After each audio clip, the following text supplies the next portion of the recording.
Welcome back to Proxhammer, everybody. And today we're going to be looking at fire dragons again. Now, I know what some of you may be thinking. Proxhammer, you already covered fire dragons. That's true, I did. But I wanted to revisit them in Nephilim as well as a lot of other aspects before I start going into the missions and so forth. Because I want to give you guys kind of an end of the week small take on what I think about the position that fire dragons are in, and if they have a place in competitive lists still in Nephilim, considering the nerfs to their points cost that they received. Now, I actually think fire dragons are one of my favorite units in the Codex. I've loved them for a long time. I love the color scheme. I love the fact that, they can just kill tanks super easily, and I've always liked them from the beginning, to be honest. I've always had a fascination for the unit, their name, their special abilities, just everything about them has always been super cool. So I wanted to give them another look and take a look at them in relation to the newest changes that happened not only in our codex with the point changes in Nephilim, but also other codexes, especially Space Marines, which is the target that I think they perform the best against. So let's dive right into it. So what we're going to be doing in this video is we're going to be refreshing fire dragons. We're going to be looking at their stats, weapons, and special rules. We're going to be looking at the Exarch powers and their applications. The best way to run fire dragons, in my opinion, there's actually two best ways that you can run them. And we're going to be looking at the advantages of fire dragons with the recent changes to Imperium vehicles. That is the Land Raider getting an extra toughness, the Predator, and Imperial Guard tanks as well. So if you look at their stat line, nothing much has changed on them except for the point increase. They got increased by 1 point per model, which, kind of wasn't warranted in my opinion. But to be honest with you, it's not that big of a deal because these units are not taken in large numbers anyway. They have pretty good stats and they have toughness 4. This makes them slightly tougher against strength 3 and 4 weapons. And a lot of you may think, well, this doesn't save them from being killed, right? If your enemy really wants them dead. It is absolutely 100% the case that if your opponent wants them dead, these guys are going to die. And that's really not much you can do about that. They don't really have great survivability. However, what it does save them against is what I like to call incidental firepower, which means that your opponent really doesn't have a lot of tools at that moment to deal with the fire dragons, as you've just dealt with his biggest, baddest tank in the area, and you're also following up with a lot of other stuff at the same time, and your opponent may just not be able to bring enough firepower against these guys to kill them. And now, usually, in my experience, fire dragons have rarely survived outside of the turn that they drop down, kill their target, and basically just do their job, right? Make up their points. They've rarely actually survived, but I've recently started using a couple of new combinations and tactics with them that I feel actually help them survive a little bit longer. So we're going to go into that. But this does help them. The extra toughness helps them against strength 3 and 4 weapons primarily.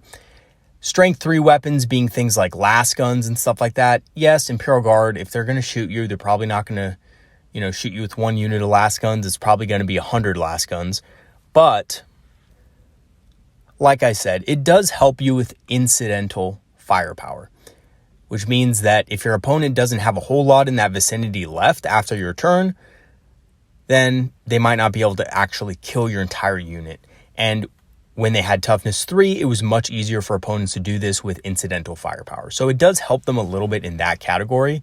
And I think a lot of players overlooked that when the Codex first came out. Now, I did too. Honestly, when I looked at this, I thought, oh my God, they just increased the points of fire dragons and all they did was give them a toughness. Now, of course, fire dragons in this codex are way better than the fire dragons in the old codex, for sure, because their weapons are better and everything. But the toughness 4 isn't useless. Let's put it that way. It does help in some scenarios. But again, like I said, if your opponent wants these dead and he has the resources for it, then they are probably going to die. And that's okay, because usually fire dragons make up more than their points worth when they come in to shoot. Now, if we look at the Dragon Fusion Gun, which is their main weapon, it's a great anti-large weapon, meaning it's good against vehicles and monsters. That's a little term from Warhammer Total War, if some of you guys play that, anti-large. But basically what it is, it's just good against tanks and monsters. It has really high strength, good AP, and really good damage as well. D6 plus 2 is slightly higher on average rolls than a Bright Lance. So it has really good damage. It does have range 12, which again is very short. Basically, it means that these guys need to either be transported into battle or they need to come from reserve somehow. Now, as for the Exarch, he has two options to take, or he could just take the regular weapon. I am a fan of just taking the regular weapon. However, if you really want to spend the extra points for it, the Fire Pike is the obvious choice here. Now, I'm not going to rant too much about the Dragon's Breath Flamer. I think a lot of players look at this and just think, oh my god, what is this weapon, right? It's an anti-infantry weapon on an anti-tank unit. And honestly, I'm really sad that they did not make this thing better. The least they could have done was give it damage 2 or give it some sort of ability to help it against, tanks, basically. But they didn't do that. So essentially what this is it's a flamer with a little more strength than a heavy flamer, and that's it. Assault D6. Not really that great. Now, what I will say, a word to warning for new players out there who like fire dragons, and maybe like how this weapon looks when they buy the fire dragon kit and everything, and they want to, I want to use the Dragon's Breath Flamer. Look at how cool this looks. Trust me, you will regret it every single time. And the reason why I say this is because one of the first things I did when the new codex dropped with the Exarch is I magnetized his arm. And I had the Fire Pike and the Dragon's Breath Flamer on there in 5th edition, or really 4th edition when the codex came out and the Dragon's Breath Flamer was introduced, long time ago. That was the biggest mistake I ever made, because I did not use that Dragon's Breath Flamer even once, and I spent a good 20 minutes probably painting that thing and magnetizing it and all that. So I spent a lot of time on it. I never used it even once. It is terrible, and it remains terrible.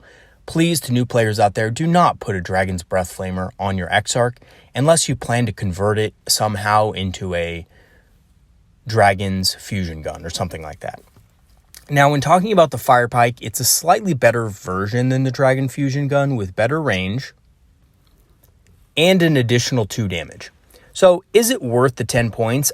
I don't really think so. Personally, I think that usually your Dragon's unit is going to be in range of things that you need it to be anyway. And if the only thing in range of that unit is your Exarch, it's probably not a good target yet. So I don't think the Fire Pike is really worth it. But if you want to spend the extra points, couple extra points on it, I don't really see that big of an issue with it. I just personally think it's one of those superfluous choices. Now, as for their abilities, they have 2 main abilities. They have the Aspect Armor, of course, which gives them a 5+ invul save, makes them a little more durable versus high AP. So again, this adds to the fact that they do have toughness 4 and they are stronger against incidental type fire. And they have the Assured Destruction ability, which is their basically main way of being unique when destroying tanks and monsters. It allows them to reroll 1s when wounding vehicles and monsters. So this really is pretty good, because a lot of monsters that they go against are going to be lower toughness than their strength of their weapons. So essentially what that means is they're going to be wounding on 3s, so rerolling 1s to wound isn't that bad. Add that to the fact that you're probably not going to be using Doom in combination with these guys. Doom is probably best used for other things like anti-infantry units. So it helps them be a little bit more efficient against vehicles and monsters. So pretty good ability. Obviously, you can only use it against vehicles and monsters, can't be used against anything else. So you have to be cognizant of that as well. As for the Exarch powers, I wanted to bring these back in focus because a while back I made a video detailing all the Exarch powers in the new codex. And one of the things I said was that these Exarch powers were kind of not really needed for the unit, right? That in most cases, these Exarch powers would be either useless or just not good enough to warrant taking and spending the points on. However, I've rethought that a little. Because with all the changes that I'm going to mention later in the video, as well as, certain things that have happened with the Tyranid Codex and also, just the Imperial Knight Codex and stuff like that, I think that some of these powers might be useful. So the two that I think are useful are Blazing Fury and Burning Heat. Blazing Fury is a 20-point upgrade. Burning Heat is 25 points. A little pricey, but Blazing Fury is a fantastic ability for giving fire dragons a little bit more range and flexibility when trying to target large targets that might be either screened or hard to reach. So this is important because when you have a Falcon in reserve and your opponent knows what fire dragons do, he's going to use his infantry to screen you out turn one. Now here's the cool thing. Unless your opponent has some sort of, advanced deployment units to screen you out even further. But to be honest with you, this is usually not a problem for Eldar because we have our own advanced deployment units and can usually out advanced deployment enemy units. I know that seems weird, but usually we can do that and deny areas of the board before they have a chance to do so, with at least some parts of the board. So Blazing Fury basically adds 4 range to the weapons of the unit. So they now have range 16 on their guns. Now that may not seem like a big deal because it may seem like, that's still pretty short and they're still probably going to die. Maybe. Now the cool thing is if they come in a Falcon, this actually allows them to hit targets that they normally wouldn't be able to hit turn one. I've noticed that when your opponent screens his tanks very well, a unit of fire dragons with range 12 isn't necessarily going to be in range of those vehicles. But if you have range 16, there's not many options for your opponent in regards to screening if you have that higher range. So you could more easily get in a couple of shots, turn one, and destroy that key vehicle if your opponent places it in a position where it's not, again, properly screened to add in or to account for this extra range that your fire dragons have. So this is actually a pretty decent ability. Now, in a Wave Serpent, this is also useful because it, again, allows them to target units that might be a little bit hard to reach or units that are outside a line of sight that you need to move around a piece of terrain for a little bit. So, and a cool bonus is if you deploy via Wave Serpent and disembark, you can always battle focus back. And this can give you a little bit more safety net so that your fire dragons can potentially survive another turn. So I actually like Blazing Fury a lot. I think it's a pretty good power. And Burning Heat is the other one that I think is okay. And Burning Heat, not Burning Heat. It's Burning Heat. I don't know what I was thinking. Burning Heat requires them to be very close and basically within 9 inches, right? So if a hit is scored within 9 inches, that automatically wounds a target. So here's the thing though. You can't use this ability the same time you come down in a Falcon. So if you are using a Falcon, I think this is probably completely worthless. However, if you're deploying via Wave Serpent and you have enemies that are greater than a certain toughness value, this can be very helpful against targets. Now, the cool thing about this also is that this does not require it to be a vehicle or a monster. It's every single target that's within 9 inches auto wounds. So just think about that for a second. That means characters, that means basically anything that's on the table, you auto wound if you're within 9. That's extremely powerful for character sniping and all sorts of other things. And fire dragons, honestly, with Burning Heat, are very good at taking out big monsters and big vehicles. Land Raiders are now toughness 9. Normally you'd need 4s to wound them. Well, guess what? With Burning Heat, you auto wound, right? Predators are toughness 8. You need 3s. Well, now guess what? You still auto wound that target. There are several Imperial Knights that are very strong. you'll also auto-wound them. There are also many models throughout the game that have wound modifiers. They give you a negative modifier to wound, right? Well, guess what? Again, this doesn't care because you're auto-wounding. So this is an actually, I think, great ability personally for units of fire dragons in Wave Serpents because it allows them to hit a little bit harder against targets that even fire dragons might struggle against. So I think both of these are pretty viable. Personally, I like Blazing Fury a little bit better, but Burning Heat can also be very effective. Now, the third power is absolute garbage. And again, this is more of like one of those meme powers. I don't know why, but GW likes to insert their memes with fire dragons for some reason. The Dragon's Breath Flamer, Dragon's Bite, they just can't help themselves, right? So if we look at this, basically what it does is it targets the Exarch's weapon. And when you target a vehicle or monster that is within half range of the unit, so keep in mind that this is less than what Burning Heat allows for because half of 12 is 6. So you have to be very, very close to enemy units. And let's look at what it does, because if it requires that, and it requires it to be a vehicle or monster, the effect must be great, right? So if you're using a Dragon's Fusion Gunner Fire Pike, which you will always be using, you add 2 to the damage characteristic of that attack. Wow. Only 2 extra damage. That's terrible, right? That's not great at all. Now, if you are trying to meme a little bit and you're running the Dragon's Breath Flamer, this is hilariously even worse. Add 1 to the damage characteristic of that attack, and when resolving that attack, you can reroll the wound. Oh, Proxy Hammer, that's not that bad. It's a Flamer. Rerolls to wound on a Flamer and damage 1 makes it great against Space Marines, right? Wrong. And here's the reason. It must be a vehicle or a monster that is targeted and within half range. So, no, it's not good. And I think Dragon's Bite is probably just the cheapest option just so that you can get the extra ballista skill and wound on the Fire Dragon Exarch. But again, it's just not worth it. You might as well pay the 5 extra points for Blazing Fury or Burning Heat because both of those are miles better and more useful than this ability. So there's basically 2 ways to run Fire Dragons effectively, in my opinion. The first I like to call the Burning Bros. And essentially what this is it's a small unit of 5 in a Wave Serpent accompanying a close combat unit. So whether that be Howling Banshees, Striking Scorpions, or Warlocks, it doesn't matter. And basically, the other variant is called the Wildfire.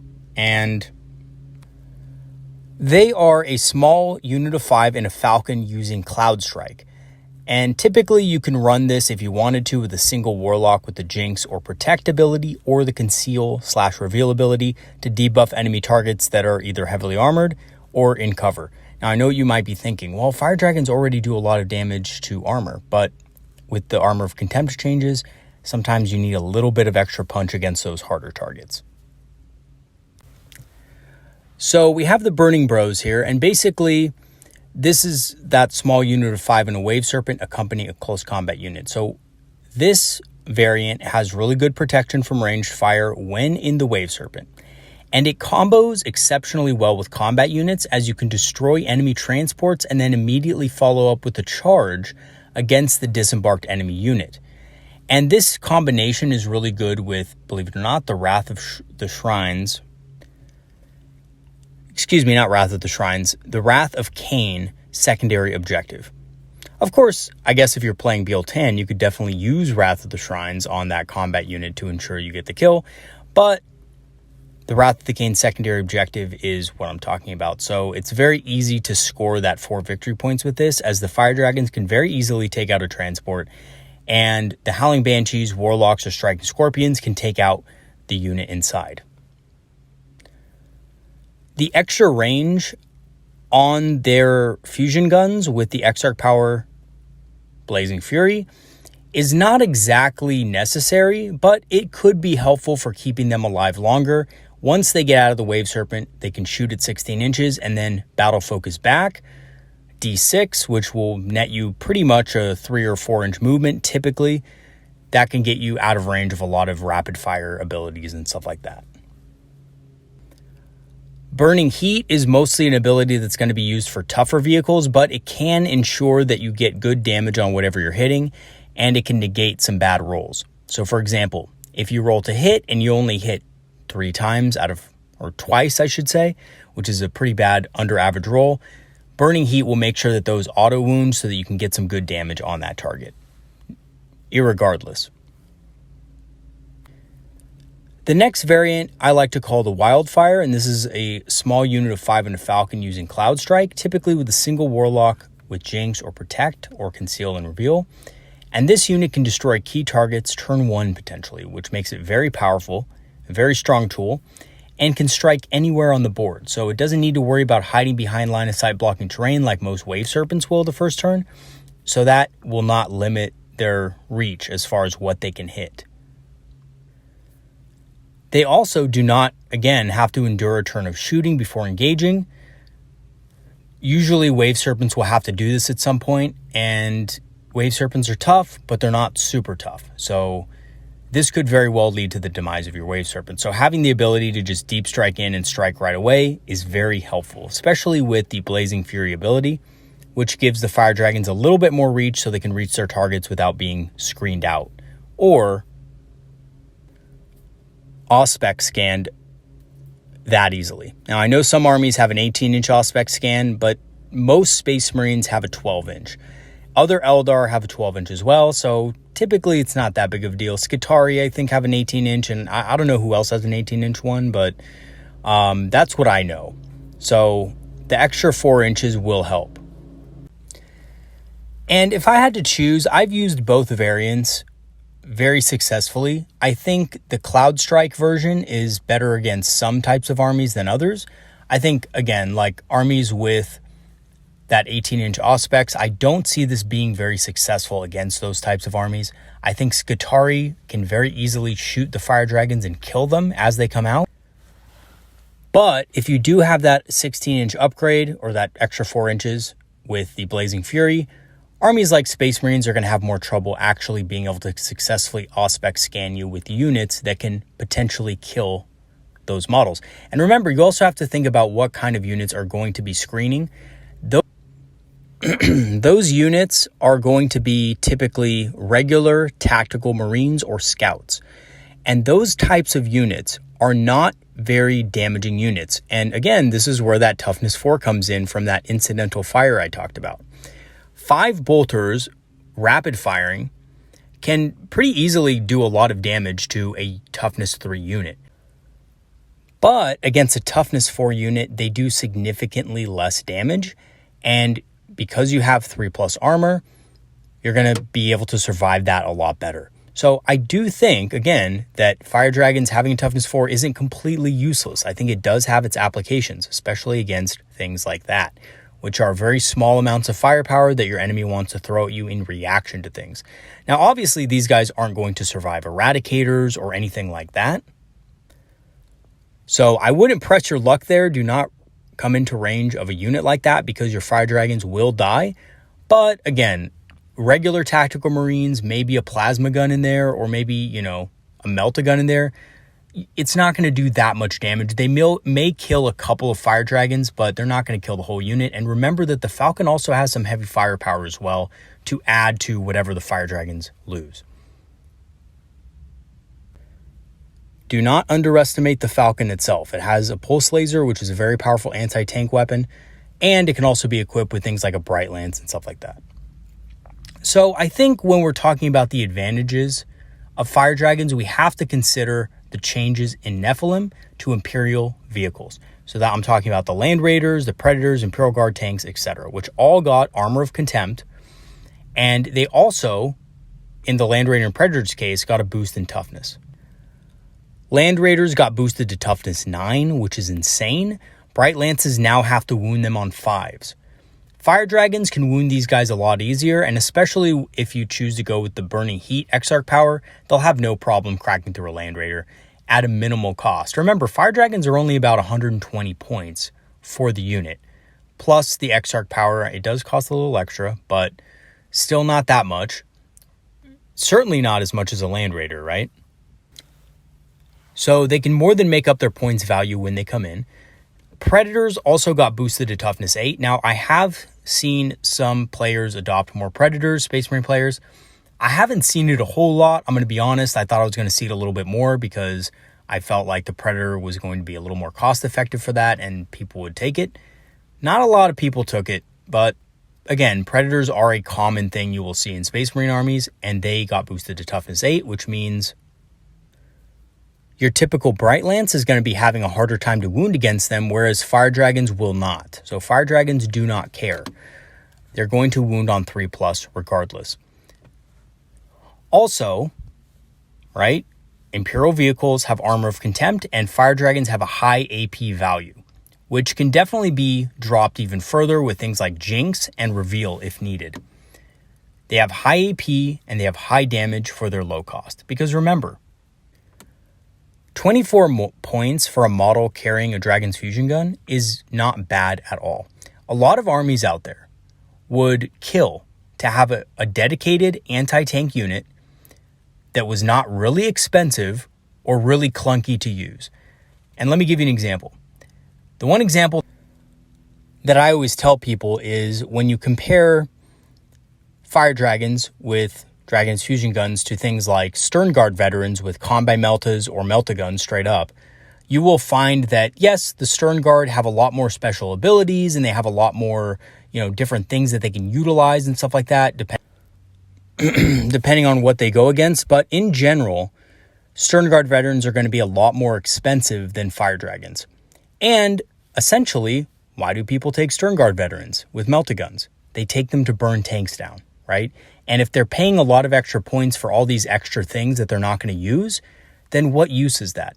Fire Dragons are a very clean unit who have a clear goal, which is to destroy tanks and monsters, and that's it. And that makes it simple, right? Especially for Eldar lists that have a lot of different specialists to deal with other stuff, right? We don't have a lot of generalist units. All of our units are specialists, and I think we still pay a pretty fair price for Fire Dragons. Now, I think the problem with Fire Dragons a lot of people have is they do need transportation, right? They do need to pay that Wave Serpent or Falcon tax, which a lot of players are unwilling to do very easily. But let me let you in on something real quick. If you use either one of these loadouts with your Fire Dragons, and you might be thinking to yourself, well, I really don't want to pay the tax for the Falcon or the Wave Serpent, so I'm not going to take Fire Dragons. But consider this. Fire Dragons can also be a good unit to put in reserve, either through the Webway Strike stratagem for 1 command point, or just in strategic reserve with the rest of your units. Especially if you have something like a Webway Gate, you can really utilize these guys in a very fantastic way to deny enemy tanks the ability to get near your Webway portal. And just think about it for a second, right? Your opponent is going to have to worry about your Webway Gate dumping out a unit that can slaughter their tank. So essentially what that is that means that your opponent is not really going to be able to safely move tanks within a certain range of your Webway portal because you have a unit of Fire Dragons that can come out on a whim and simply slaughter and destroy that tank, right? So your opponent has to be careful. These guys, when used in reserve, can be a good denial tool, especially on board edges. If you want to force your opponent to the center of the board with his vehicles and control the flanks, why not put these guys in strategic reserve? That way your opponent is either going to have to do one or two things: spend a lot of resources trying to block you off, or he's going to have to just keep his tanks outside of the range of the Fire Dragons, which, if you have the Blazing Fury Exarch power, is going to be extremely hard, right? It's going to be really hard for your opponent to actually stay out of range of these guys. So again, I think there are other ways of running these guys outside of transports that might be effective depending on what your list looks like and what you actually want to achieve with it. But Fire Dragons can be a tool that can be used in creative ways to not only, again, destroy enemy tanks, but also be used as a fear factor. A unit that your opponent will fear being able to kill their tanks, and as such will keep his tanks away from the flanks or places that you could easily access. And this, of course, can affect enemy shooting patterns and line of sight and things like that.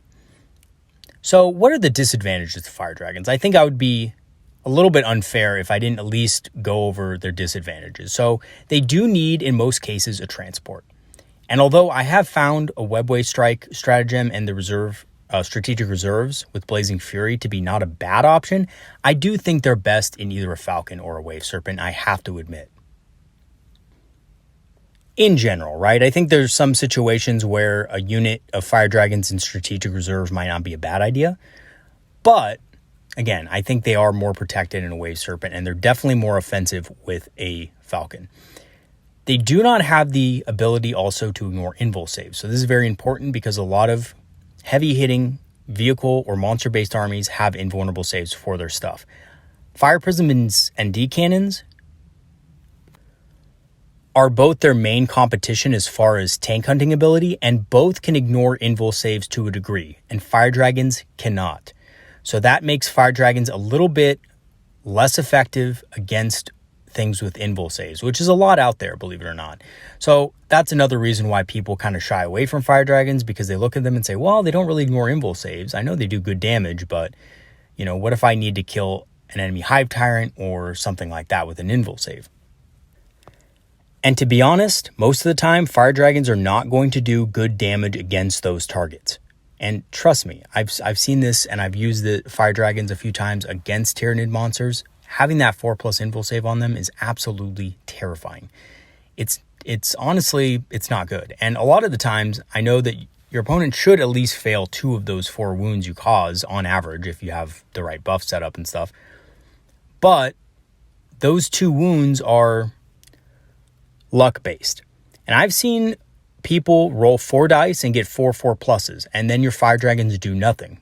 So invul saves are a way to skew the Fire Dragon's effectiveness considerably. They're actually also very vulnerable after they shoot and fairly squishy, as they will mostly probably die the next turn. Now again, there are ways you can mitigate this by using them as a concentrated push with other units that your opponent has to worry about, or using the Blazing Fury ability to give them extra range. Both of those options are things you can do to help save your Fire Dragons. I don't think Fire Dragons are guaranteed to die, but in my experience, opponents have often gone out of their way, whether that be to their disadvantage or not, to actually kill Fire Dragons. Let me give you an example. I played a game a while back against an opponent who only had 1 vehicle in his army. And I know what you guys may be thinking. Well, you know, if you only had 1 vehicle, that vehicle is going to be the target of all your anti-tank weapons, right? And then most of your stuff is going to be ineffective. Yes, that's true. And that's exactly what happened. My Fire Dragons came in, destroyed his Predator. It was a Predator. And he then turned around with a lot of his stuff. And there was bigger threats that he had to face. A lot of his infantry was facing down Dire Avengers, Swooping Hawks, Howling Banshees, and other serious threats. And instead of doing that, instead of shooting the Wave Serpents or shooting at, you know, trying to get to the Fire Prisms or whatever, he chose to actually just sit there with his army and shoot at the Fire Dragons. Now, those Fire Dragons died, but what happened then was the rest of his army pretty much got wiped out because he wasn't focusing on what really mattered.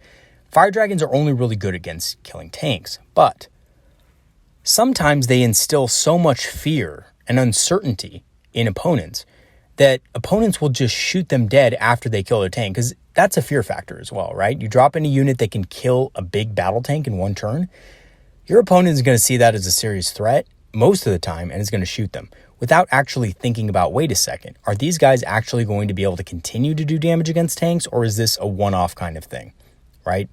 So a lot of the times, by shooting and killing a unit that has already done its job, moreover, your opponent is actually doing you a favor because he is allowing your other units to do their jobs as well on more even terms, right? If your Fire Dragons come in, do their job, and then die, well, that's fine because your opponent just wasted firepower on a unit that has already basically accomplished its goal, right? And probably wouldn't have done that much in the remaining turns. Again, I love Fire Dragons, but they're not good at killing regular Space Marines. They'll kill the Space Marines, but they're not going to really make up their points that much. Anything they can kill after they drop down and kill their initial target is just a bonus, right? So you shouldn't think of fire dragons in a way which they're going to be doing consistent 100% damage throughout the game. You should think of them in a way of, how can I leverage these fire dragons in order to double their points worth, or at least make up their points, hit a target that the rest of my army is going to have trouble with? How do I do that? It doesn't really matter too much if the fire dragons die afterward. What matters is they perform that role and then make it hard for your enemy to actually decide whether or not to shoot them or not. And a lot of experienced players, by the way, when your fire dragons come down and destroy something, they're just going to leave your fire dragons alone if they don't have a lot of tanks in their list. If they only have a couple tanks and the tanks aren't even in range of the fire dragons, they're not going to worry about the fire dragons anymore, right? Because they already know what the fire dragons do. So against most opponents, that's not really going to work. But I found, like I said, in some cases, opponents do kind of freak out and shoot the fire dragons dead, even if the fire dragons may no longer be a continued threat to their army. So in conclusion, I think fire dragons are a very cost-effective anti-large unit that are especially effective when part of some nasty combinations that you can do with their Exarch powers, Falcon using Cloud Strike, or in combination with a close combat unit to basically rip open a transport and then kill the unit inside. With buffs in survivability to Imperium tanks, fire dragons actually outcompete a lot of the anti-tank options that we have, including things like bright lances, pulse lasers, stuff like that. However, they do require transport and can't deal well with invulnerable saves. So I think fire dragons, again, they have some really cool things that they can do, but they do have their weaknesses. So my recommendation for fire dragons is this: don't over-rely on fire dragon units to provide all of your tank hunting needs. But one unit in a Falcon or one unit accompanying a push of Aspect Warriors isn't necessarily a bad thing, especially with the Blazing Fury Exarch power. They can actually do some severe damage to tanks and then be relatively safe while the rest of your Aspect Warriors either assault or shoot their infantry down. All right, everybody, that's it for today's video. We have more to come next week. I'm going to be doing a video on the missions in Nephilim, kind of a basic overview of the missions and how to play each one. Of course, a lot of that depends on your army, but we'll go into that. I'm also going to have a video on Eldar and how I think and why I think that the Eldar are actually one of the sleeper factions in this current expansion and why they can be very effective. And we're going to be talking about a couple of other topics as well. All right, everybody. Have some good games this weekend, and peace out. Have a good one.